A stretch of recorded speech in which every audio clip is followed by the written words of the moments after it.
प्राचीन भारत का इतिहास। तो इसका पहला प्रश्न है कि भारत में पशुपालन और कृषि के जो प्राचीनतम साक्ष्य हैं वो कहाँ से प्राप्त हुए हैं। तो वो प्राप्त हुए हैं मेहरगढ़ से, ऑप्शन नंबर डी। अब अगला प्रश्न है कि निम्नलिखित में से किसको कैलकोलिथिक युग भी कहा जाता है। तो इसका जवाब है ऑप्शन नंबर सी, ताम्र पाषाण युग। अगला प्रश्न है कि हड़प्पा में मिट्टी के बर्तनों पर सामान्यतः किस रंग का उपयोग हुआ था। तो लाल रंग का, ऑप्शन नंबर एक। सिंधु सभ्यता निम्नलिखित में से किस युग में पड़ता है। तो आद्य ऐतिहासिक काल में, ऑप्शन नंबर डी। सिंधु घाटी सभ्यता की जो सबसे महत्वपूर्ण विशेषता है वो क्या है। तो वो है कि पक्की ईंटों से बनी इमारत, ऑप्शन नंबर एक। निम्नलिखित में से कौन सा एक हड़प्पा का बंदरगाह है। तो वो है Lothal, option number B. Lothal Gujarat के अहमदाबाद जिले में भगवा नदी के किनारे स्थित है। निम्नलिखित में से कौन सा हड़प्पा कालीन स्थल गुजरात में स्थित है। तो वो है लोथल, ऑप्शन नंबर एक। अगला प्रश्न है कि निम्नलिखित में से किस हड़प्पा कालीन स्थल से टेराकोटा का हल प्राप्त हुआ है। तो इसका जवाब है ऑप्शन नंबर बी, बनावली। अगला प्रश्न है कि निम्न में से किस हड़प्पन नगर में जुते हुए खेतों के निशान मिले हैं। तो ये मिले हैं कालीबंगा में, ऑप्शन नंबर एक। अगला प्रश्न है कि निम्नलिखित में से कौन हड़प्पा और मोहनजोदड़ो के उत्खनन से संबंधित नहीं है। तो इसका जवाब हो जाएगा option number D, V A Smith, option number D. अगला प्रश्न है कि बोगज कोई का महत्व इसलिए है कि वहाँ पर जो अभिलेख प्राप्त हुए हैं उनमें वैदिक देवी और देवताओं का वर्णन मिलता है, ऑप्शन नंबर एक। अगला प्रश्न है कि प्रसिद्ध 10 राजाओं का युद्ध किस नदी के तट पर लड़ा गया था। तो ये लड़ा गया था परशुनी नदी के तट पर, ऑप्शन नंबर डी। अगला प्रश्न है कि ऋग्वेद का कौन सा मंडल पूर्णतः सोम को समर्पित है। तो वो है ऋग्वेद का 9वां मंडल, ऑप्शन नंबर सी। ऋग्वेद संहिता का 9वां मंडल पूर्णतः किसको समर्पित है। तो सोम और इस पेय का नामकृत देवता। अगला प्रश्न है कि गायत्री मंत्र किस पुस्तक में मिलता है। तो ये मिलता है ऋग्वेद में, ऑप्शन नंबर सी। निम्नलिखित में से किस भारतीय दर्शन ने परमाणु सिद्धांत का प्रतिपादन किया था। तो वैशेषिक दर्शन ने, option number D. Mahavir Swami का जन्म कहाँ पर हुआ था। तो इनका जन्म हुआ था कुंडग्राम में, ऑप्शन नंबर एक। महावीर जैन की मृत्यु निम्नलिखित में से किस नगर में हुई थी। तो इनकी मृत्यु हुई थी पावापुरी में, ऑप्शन नंबर सी। भगवान महावीर का प्रथम शिष्य कौन था। तो वो था जामाली, ऑप्शन नंबर एक। निम्नलिखित में से कौन सबसे पूर्वकालिक जैन ग्रंथ कहलाता है। तो 14 पूर्व, ऑप्शन नंबर सी। महात्मा बुद्ध ने अपना पहला धर्मचक्र प्रवर्तन किस स्थान पर दिया था। तो ये दिया था इन्होंने सारनाथ में। महात्मा बुद्ध का महापरिनिर्वाण कहाँ हुआ था। तो ये हुआ था कुशीनगर में, ऑप्शन नंबर सी। अगला प्रश्न है कि त्रिपिटक किसकी धार्मिक पुस्तक है। तो ये है बौद्ध धर्म की, ऑप्शन नंबर डी। अगला प्रश्न है कि त्रिरत्न या तीन रत्न जैसे सटीक ज्ञान, सच्ची आस्था और सटीक क्रिया निम्नलिखित में से किससे संबंधित है। तो इसका जवाब हो जाएगा ऑप्शन नंबर सी, जैन धर्म से। अगला प्रश्न है कि निम्नलिखित में से कौन सी बात बौद्ध धर्म और जैन धर्म में समान नहीं है। तो वो है आत्मदमन, ऑप्शन नंबर सी। बोध गया में बोधि वृक्ष अपने वंश की इस पीढ़ी का है। तो 5वीं पीढ़ी का, ऑप्शन नंबर सी। अगला प्रश्न है कि बराबर की गुफाओं का उपयोग किसके आश्रय गृह के रूप में होता है। तो आजीविकों के, ऑप्शन नंबर एक। आजीवक संप्रदाय के संस्थापक कौन थे। तो वो थे Makkhali Gosal, option number C. Pataliputra के संस्थापक थे उदयन, ऑप्शन नंबर एक। किस शासक के द्वारा सर्वप्रथम पाटलिपुत्र का राजधानी के रूप में चयन किया गया था। तो उदयन के द्वारा। अगला प्रश्न है कि निम्नलिखित में से किस राजा ने पाटलिपुत्र को बसाया था। तो वो है उदयन, ऑप्शन नंबर डी। विश्व का जो पहला गणतंत्र है वैशाली, तो इसमें किसके द्वारा इसको स्थापित किया गया था। तो लिच्छवी के द्वारा, ऑप्शन नंबर डी। मगध की प्रारंभिक राजधानी कौन सी थी। तो वो थी राजगृह गिरिव्रज।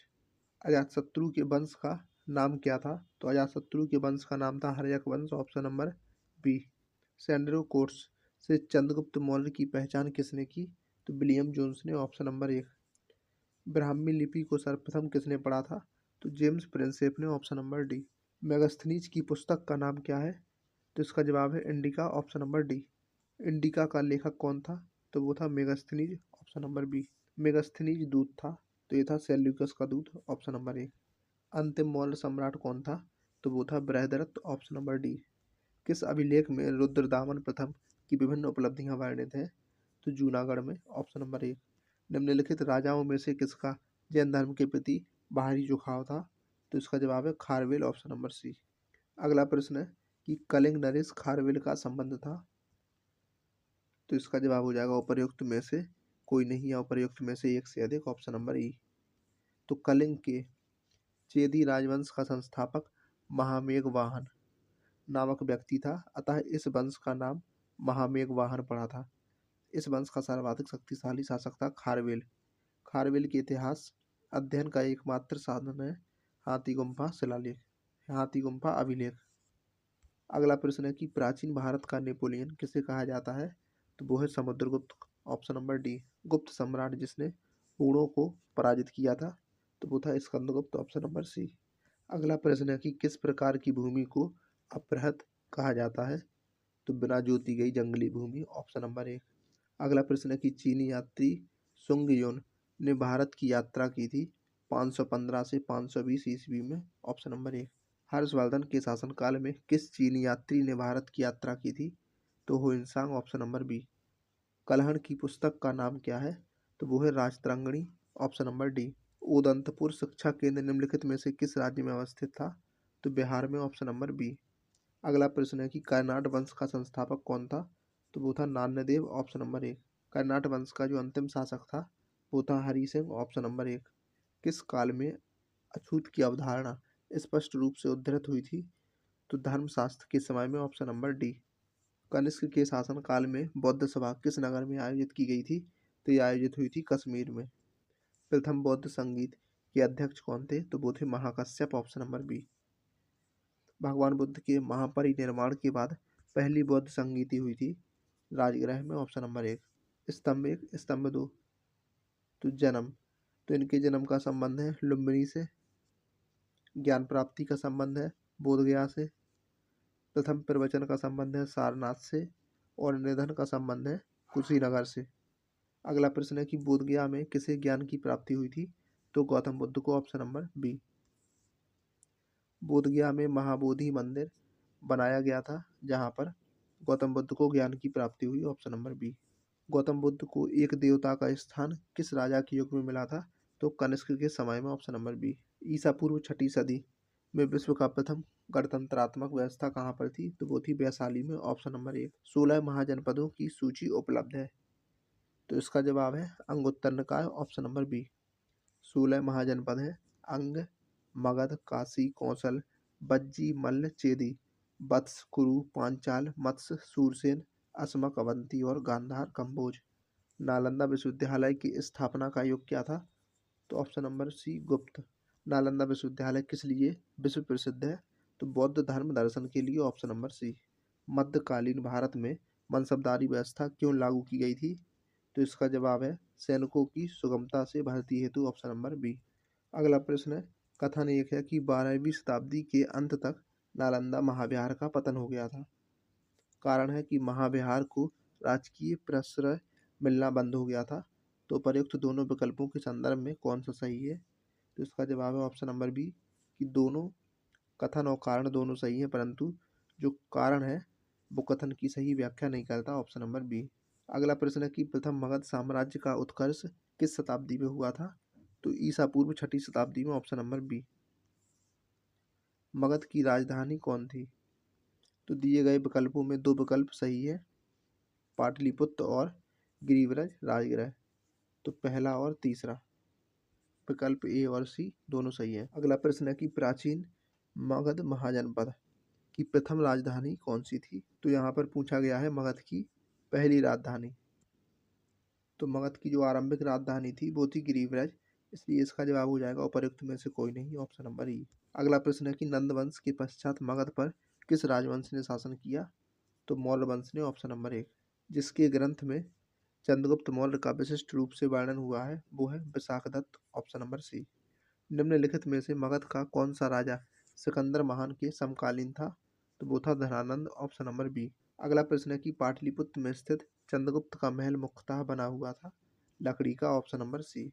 अष्टप्रधान का गठन किसने किया था? तो ये किया था शिवाजी ने, ऑप्शन नंबर डी। निम्नलिखित में से किस मौर्य राजा ने दक्कन की विजय प्राप्त की थी? तो चंद्रगुप्त ने, ऑप्शन नंबर बी। अभिलेख, जिससे यह प्रमाणित होता है कि चंद्रगुप्त का प्रभाव पश्चिम भारत पर भी था। तो इसका जवाब हो जाएगा ऑप्शन नंबर सी, रुद्रदामन का जूनागढ़ अभिलेख। अगला प्रश्न है कि निम्नलिखित में से कौन सा क्षेत्र अशोक के साम्राज्य में सम्मिलित नहीं था? तो वो श्रीलंका है, ऑप्शन नंबर सी। अशोक के शासनकाल में बौद्ध सभा किस नगर में आयोजित की गई थी? तो ये आयोजित हुई थी पाटलिपुत्र में, ऑप्शन नंबर बी।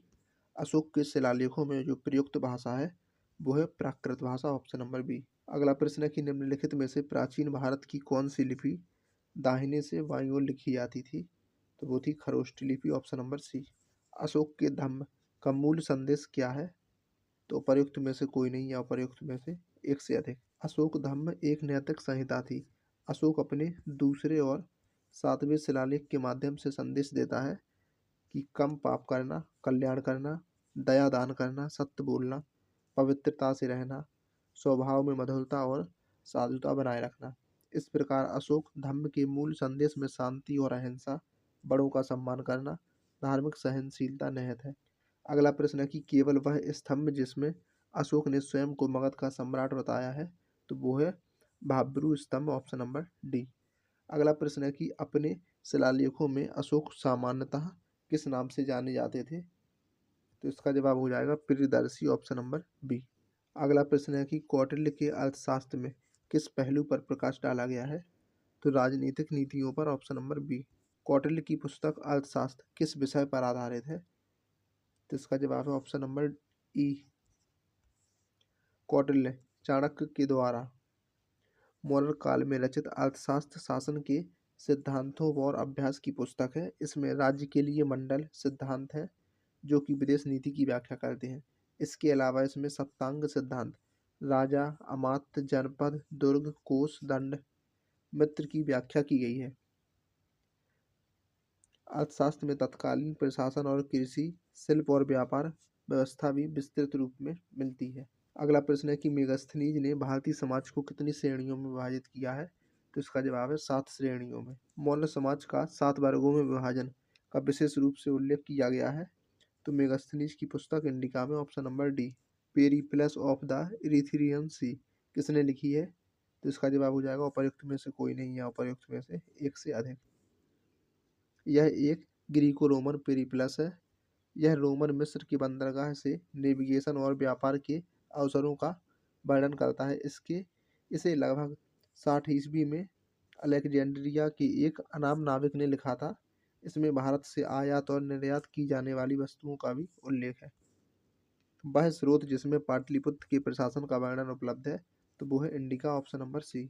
पाटलिपुत्र को किस शासक ने सर्वप्रथम अपनी राजधानी बनाया था? तो इसका जवाब है चंद्रगुप्त मौर्य ने, ऑप्शन नंबर एक। अगला प्रश्न है कि इनमें से किसने सर्वप्रथम व्यापक पैमाने पर स्वर्ण मुद्रा का प्रचलन किया? तो इसका जवाब हो जाएगा बिम कटफिशिस ने, ऑप्शन नंबर सी। कला की गांधार शैली निम्न में से किसके समय पर फली फूली? तो कुषाणों के समय पर, ऑप्शन नंबर एक।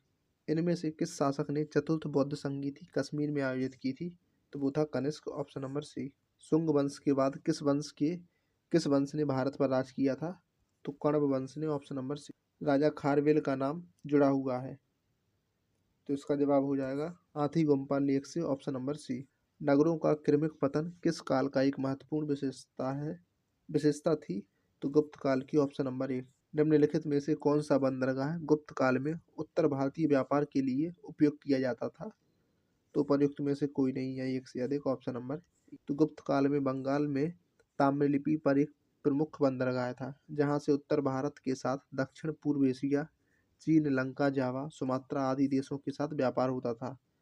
पश्चिमी भारत का प्रमुख बंदरगाह था भृगु कच्छ, जहां से पश्चिमी देशों के साथ समुद्री व्यापार होता था।